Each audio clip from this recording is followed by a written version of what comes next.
Alright guys, a quick one. Here, I'll detail how to change the language of an iPhone. So for the end of this, if you found this offer informative, please don't forget to like and then subscribe. Now the first thing to do is go ahead and open your iPhone settings. On the settings, scroll down, locate and click on general. Scroll down the general page, just keep scrolling until you get to language and region. Now you should see your language. Now if you want to change your language, come here and click on add language.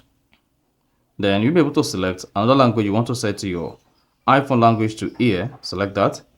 And then you will see a pop that say, would you like to use English as your primary language or whatever languages you selected? Then go ahead and click on use. Then it should say setting language.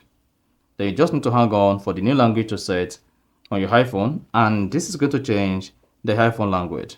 You see that? So that is basically how to change the language of an iPhone. So if you found this offer informative, please don't forget to like and then subscribe.